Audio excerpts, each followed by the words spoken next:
Hello, my name is Jane. Today we're going to look at the theme of macro in art. What do you think the word macro means? By macro, we mean that something is enlarged and bigger than usual. We'll begin by looking at some artworks by the artist Richard Tuttle. Richard Tuttle is an American artist. He was good friends with another artist in this series, Agnes Martin. He makes lots of different types of art, including sculptures, painting, poetry, and collage. Collage is when a lot of different materials are assembled and stuck together to create a piece of art.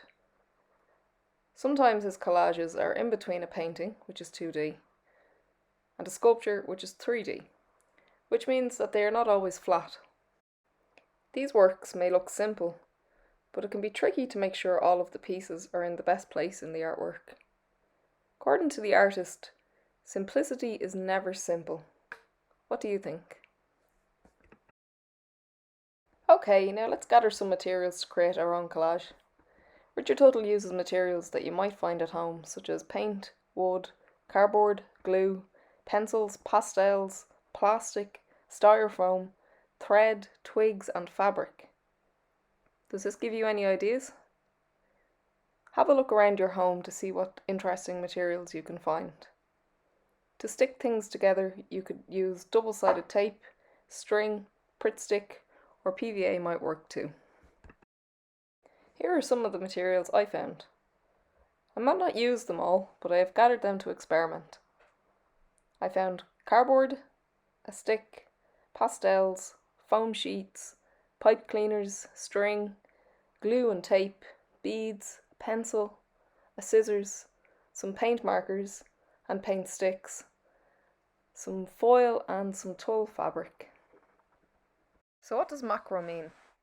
Well, when something is macro, it is enlarged and very big. For our collage, we're going to take some inspiration from all of the tiny things we find in nature.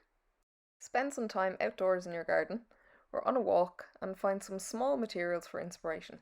This could be a small leaf, a petal, some grass or a pebble. Look closely at the shape. What kind of edges does it have? Is it sharp or soft? What is the texture like? Rough, smooth, dry, crumbly? Think of some words to describe it. Now, we're going to take the shape of this tiny object and make it large. Sketch this out on a piece of card and cut it out.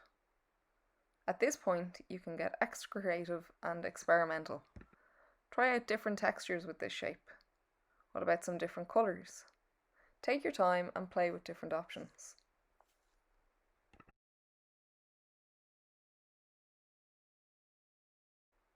For my enlarged grass shape, I used paint markers and paint sticks, scrunched up tin foil to get some different textures. I used crepe paper, foam, and lots of colour. It doesn't have to look like grass in the end, once you have fun experimenting with all of the different shapes, textures, and colours.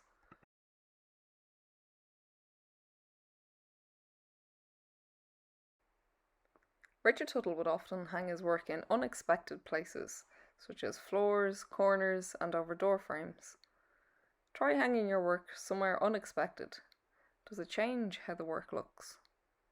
Was creating your collage as simple as you thought it would be? Now you can think of a title for your work. Perhaps you would like to write a poem about it. Don't forget to share your creations.